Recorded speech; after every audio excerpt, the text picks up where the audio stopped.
Well, I'm glad to have Jonathan Dodson with us today. Jonathan is a church planter, a pastor, an author, and all-around great guy. He and I have been friends for many moons now and go way back. And so I'm excited to get to interview him today about our theme on risk and adventure in the gospel. And so, Jonathan, thanks for joining us today. My pleasure.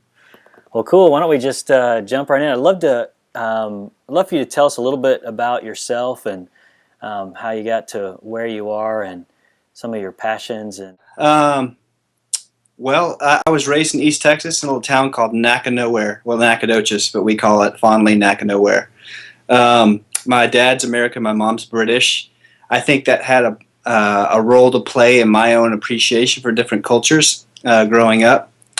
But long story short, escaped Nacogdoches in order to make it to the big city, Dallas, where I met Stu, and studied anthropology at University of North Texas because after coming to Christ, I thought, man, how can I spread this gospel, this good news to as many places as possible, particularly places that haven't heard. And so when I found out you could study cultures and get a degree in it, I was jazzed. I couldn't believe it. So I went to North Texas to study anthropology in order to apply it to missions.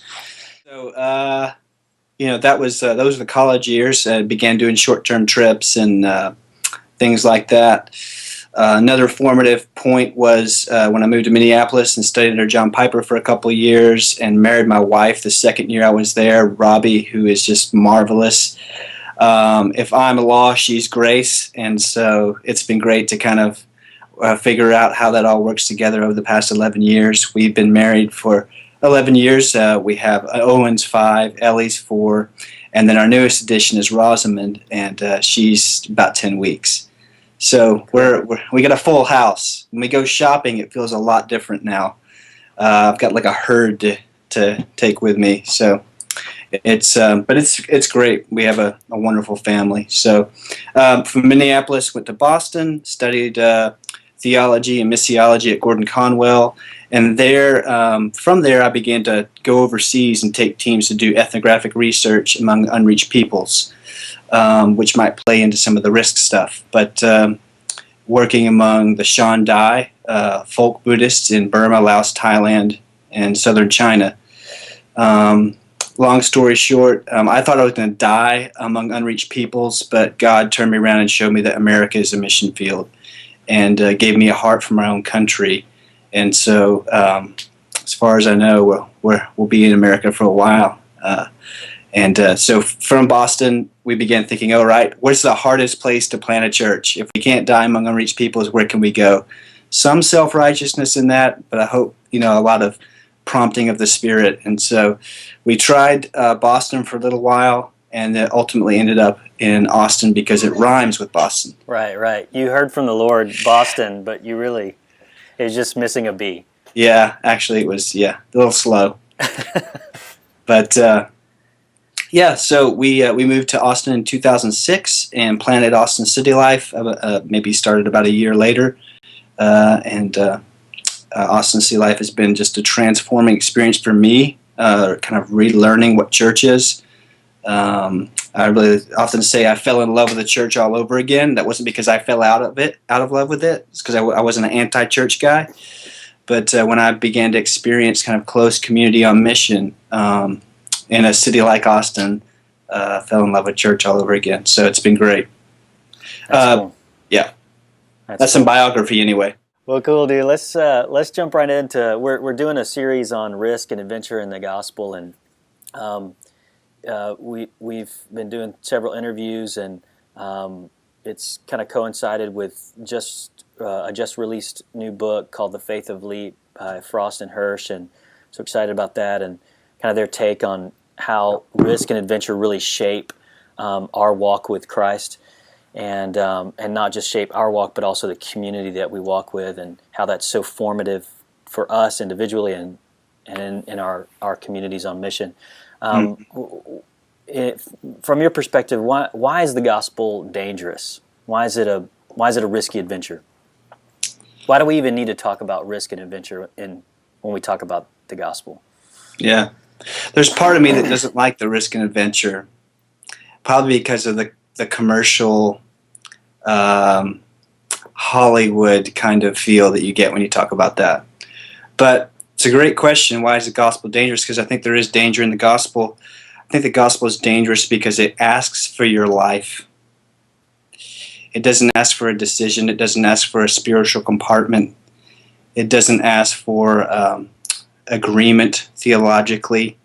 It asks for your whole life. Whoever will follow me, take up his cross and follow me daily. And interestingly, Luke chapter 9 says daily. Mark and Matthew, it's a continuous verb there, implying that it's a daily following. So it's risky because it requires me, to take up my own cross and follow Jesus, but not to just do it when I feel like it, not just to do it occasionally, but to do it every day.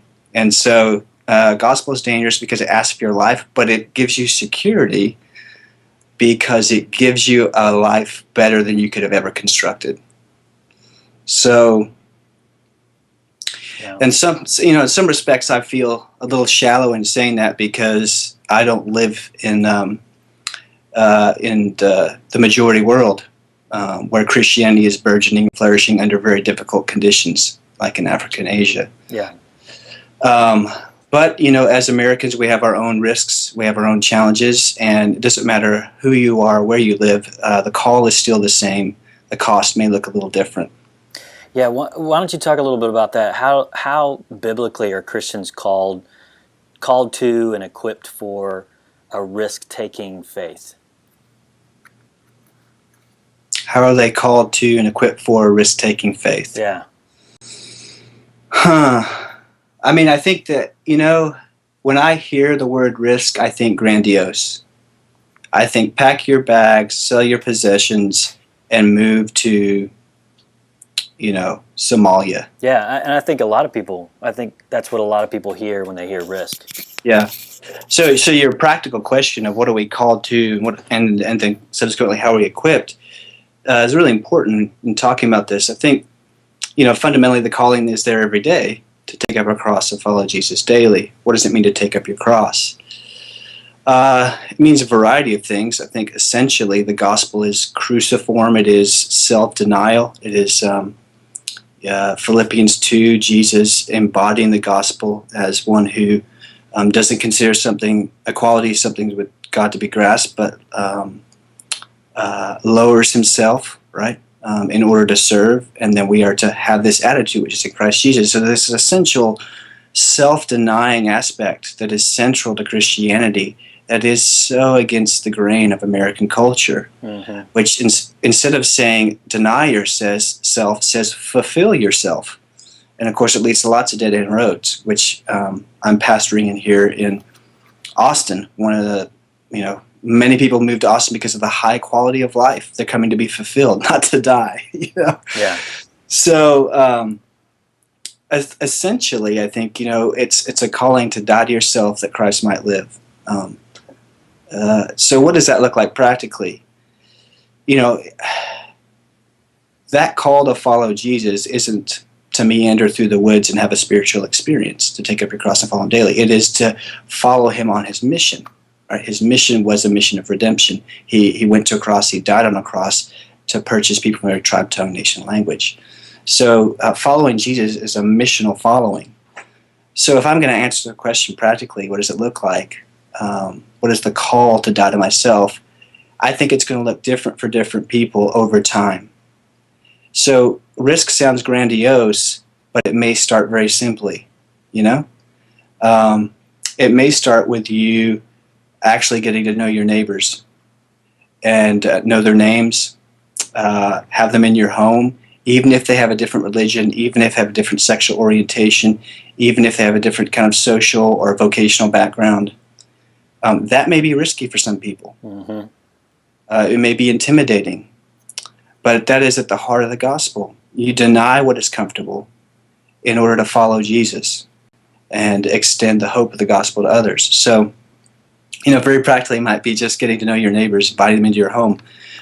For instance, in our neighborhood, we have 5 homosexual neighbors, 2 Roman Catholic neighbors, um, a variety of ethnicities, Hispanic, African American, white.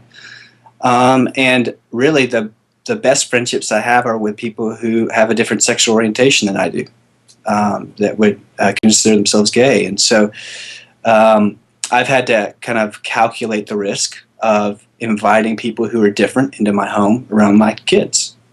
And some people look at us and they hear our stories and hear about our friendship and they think we're crazy, ultra conservatives maybe, and others applaud it.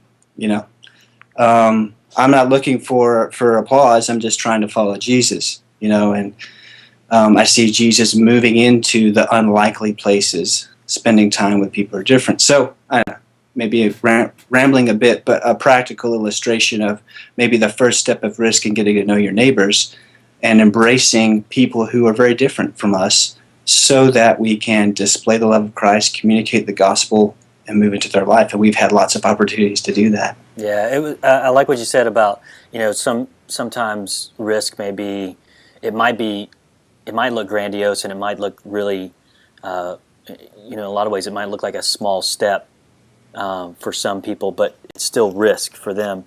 I know as you're leading missional communities and training leaders of missional communities and engaging and helping them understand and live out the gospel in every part of their life, I'm sure you run into kind of Christians that have been saturated with a worldview that says pursue comfort at all costs. So how do you come alongside someone like that, or even if you see that in your own life, how do you counsel yourself, counsel others to when the gospel of comfort calls them to not take risks, or they're seeking a comfortable life at all costs, what do you tell them? Mm-hmm. Oh, I definitely have to tell myself, and I definitely tell others. So I do see that the idols or the powers of comfort and convenience pull in my own heart and the hearts of the people that I'm leading. So we very frequently address that. We talk about it. So one of the first ways is to not pretend like it's not there, or to kind of glaze it, to kind of make a Christian version of your comfort. There's we're really good at that, in case anyone hasn't noticed. So we talk about the obstacles of comfort and convenience. Again, I prefer to kind of go first step, kind of maybe mundane instead of grandiose. But one of the things we'll talk about is, what would it look like for you to spend less time in entertainment and more time with people? Or if it's going to be an entertainment, then to be an entertainment with intentionality, on mission. And but a lot of us are really good at entertainment, kind of not in community. So we like to do Netflix a lot. I've noticed a temptation at different times, especially when 24 came out, to watch an episode every night, maybe a couple episodes. I'm sorry, 24. What is that? Some guy named Jack Bauer. Yeah. So and Robbie and I ended up talking about this. So we need to. This is just coddling comfort. It's a terrible way to wind down in the evening. And if we watch too many episodes, our affections run dry for Christ. They're not enlivened. And so how can we redeem our time? I guess it's not just the practice, but it's the mentality that I exist to be entertained instead of I exist to serve, And so film is a great art that should be valued and enjoyed. But it can also be a very bad master that can rule your affections, that can steal your time and actually convince you that you exist to be entertained, not to serve. And yeah, that's interesting you say that, because Alan and I were having the same conversation, and he actually brought up a great point about, movies are a liminal experience. They're a on the edge, on the cusp of excitement and adventure and risk kind of experience in and of themselves. They just happen to be in the comfort of a cushy seat or your sofa or whatever. You enter into a story, a narrative that goes, has a specific plot line, and you become absorbed in that, and it's almost like you you experience liminality. You experience this on the edge of adventure and risk, and without actually having to do it. Yeah. And he said it basically just said we almost have like a liminal void in our heart that we have to fill. We're going to fill it with something. Mm-hmm. It's like we were made to take those kinds of risks, to step out like that, and we'll find it somewhere, whether it's movies or Netflix or wherever. That's a great point. You get the rush without the demand. Yeah, exactly. Right. And I think the gospel rush at times is as electric, if not more electric, but sometimes it's mundane, But I find that there is a settled contentment that I find in following Jesus, sometimes in a risky way, that is more profound than, seeing the greatest movie. I just saw a great one with my wife yesterday. But we all know that feeling fades. But as I come to Christ, He continues to satisfy. There's a settled contentment in me that continues to propel me on mission in a way that entertainment doesn't. Mm-hmm. Yeah, that's good. And I'm not an anti-entertainment, Yeah. But, as evidenced by your U2 and Bono fascination. Yeah.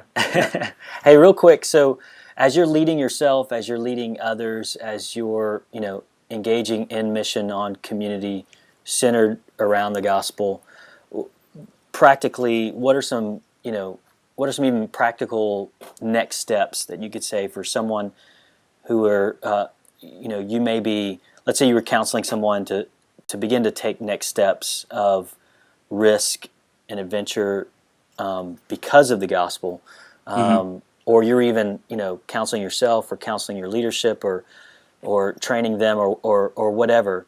What are some practical next steps you would advise people to take? I guess first step in risk maybe to do it in community. So, if you have a small group, you have a missional community, if you have some friends on the block, or maybe it just begins with you and your wife, and maybe if you have kids, to talk about what are some ways that we can say no to ourselves and yes to others this week. What are some ways that we can step beyond where we're comfortable in order to bring the hope of the gospel into somebody's life? And maybe it would begin with a barbecue. Maybe it would begin with hosting people in your home. Maybe it would begin with volunteering your neighborhood association. Maybe it would begin serving in the projects in your city. Maybe it would be a short-term mission trip, but to begin a conversation with a practical goal in community. So maybe there's three there. Begin the conversation, have a practical goal, and then have that conversation in community. For accountability, yes, but also for a kind of momentum. I think the Lord always wants to work through His church, not merely individuals. Yeah. So, yeah, that's good. I like those three things. I feel an article coming on. That's, are you going to write that, or should I steal it from you? I'll go ahead and steal it. No way. Oh, man. Now, that's good. Because going back to what you said before about, so many people, when they think about risk, when they think about adventure, they think way out there. They think something that's so, huge and enormous that they can't really do. But that really puts it at the practical level of, what's one thing I could do today to say no to myself and yes to others? That's a great question just to begin to ask in the everyday that starts to flesh out, where are those red, when I'm not engaging in that, that's a big red flag that says something is, the gospel is not working itself out in my life. If I'm pushing away from just whatever that small step is, it's a good call to go back to the gospel and say, I'm trusting, finding my identity and my worth, my value in something. Maybe it's comfort, maybe it's security or ease or convenience, something other than Jesus, and going back to that and really dealing with that issue. So I like the simplicity of that. Yeah. Now, real quick before we jump off, I know you've got some resources coming up. I know you guys just launched the Gospel Centered Discipleship website, and I know you're speaking at the GCM National Conference coming up in September. So could you tell us a little bit kind of peppered you with a few of those, but if you Yeah. could tell us maybe some things that are on the radar that people don't know about, things that are upcoming that they need to know about or sign up for or get or whatever, I'd love for you to kind of pitch those. Yeah. Can I say one more thing and then I'll pitch? Yeah. It just occurred to me that sometimes the reason we don't take the risk or we don't embrace the cost is we feel that if we do, the impact on our family is going to be too great, or that it's going to drain us of energy. And so what we perceive in minimizing risk is more life, but actually the logic of the gospel is that by maximizing or growing in risk, we gain life. And that goes back to Luke 9, or John 12:24. Truly, truly, I say unto you, unless a kernel of wheat falls to the ground and does what? Dies, it can't bear a lot of fruit. You want to be fruitful? You want to experience the joy of mission in Christ? Take risk, die to yourself. And this really came to a head, probably to us in a way recently. We have a lot of people over in our home, but on Sundays, after preaching, I'm pretty tired. I don't have the stamina of some guys. And so a lot of times we'll either go out or we'll just come home and, have a nap. But then Robbie and I said, you know what, we need to give more time away. We need to spend more time with people. When can we do that? Let's try doing Sundays, and we'll save money. We'll have them over to our house, but we'll invite more people. And so we've been doing that for several Sundays in a row, having people over, when to me the perceived cost of having more people over after being exhausted is just unthinkable, I feel drained. But actually it's been more life-giving than I could have ever imagined. I mean, we've had, and it's great, it's missional. We've got believers, unbelievers coming over. We're all having potluck. Everyone's sharing the load. And after they leave, we look at each other and we go, man, I thought that was going to be draining. Yeah. But it's giving so much life. And the only way that I can account for that is because it's true that there is life on the mission. That when you die to yourself, you bear fruit. And when you bear fruit, you feel alive. You're producing life. Yeah. So anyway, that just came to mind, kind of some of the gospel motivations behind all of that and a personal story. Yeah, that's good. But to do the plugs, gospelcenterdiscipleship.com. That is a splash page now. You can go check it out and register for updates. Basically, gospelcenterdiscipleship.com is going to be all things discipleship. So it's not a site for my book that comes out in April. It's a site for disciples. And what we're seeing is that when we're on mission, there's all kinds of issues that are coming to the surface that people don't have resources for. How do you disciple a transsexual? How do you deal with your own heart when you don't want to serve the poor? So forth and so on.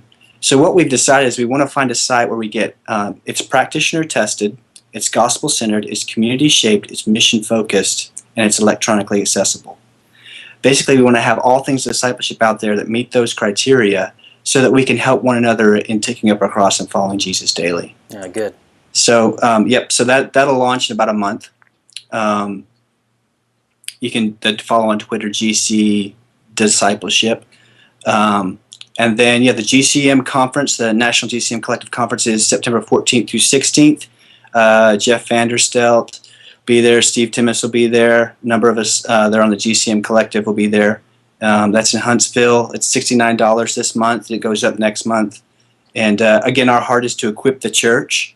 And this conference is a little unique in that we encourage little collectives to process the content together throughout the conference. So it's not just an information dump, but you hear some things and you process as a community. So it's great to bring your missional community or your church, your leaders to, and we hope that'll be a real blessing to some of the things the Lord's doing in our country. I'm really excited about that. I'm glad that you guys got it on the calendar, and that's going to be a really, really good time for folks that want to, I think, really take the next step in gospel-centered missional communities. That's going to be a phenomenal conference. So I'm excited about that. Anything else that we need to know about, or anything? You mentioned a book. What's up with that? The book comes out in April with Crossway Relit. It's called Gospel-Centered Discipleship. Awesome. So it includes some of the elements of Fight Clubs, but it's definitely another book. It's 200 pages, so it's a whole new book. I'm really excited about it. I deal with some of the issues, like people think of the discipleship that sometimes they think evangelism. Other people think Christian maturity, which is it. So I had fun dealing with some of that and coming up with some paradigms to help us think through that in a gospel-centered way. But it's, again, a practical book. it'll be paired with Matt Chandler's got a book coming out too called The Explicit Gospel. So those will come out together. His will be kind of more theological, mine will be more practical. So yeah, you can look for those Crossway Relit in April. Cool. Well, man, thanks for joining us today. And I'm not sure why I just used the plural and talking about myself, but thanks for joining us. Yeah. All of us who are watching this and now have some more resources out there. I'm glad you guys are putting the gospel-centered discipleship website up. I think that's going to be a great, phenomenal resource. And thanks for your insight on risk and adventure today. Yeah, thank you. Thanks for all that Verge does and Austin Stone. Appreciate you, brother. Yeah, dude. Have a good one. All right.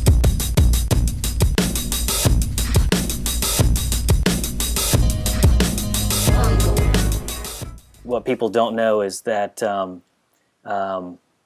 there is a very large Bono picture of Bono right behind your computer. And so I'm not sure that people quite understand your fascination with, some might say, borderline worship of the band U2 and the man himself. But tell us... We'll save that for another Skype. There you go. We'll save it for another time.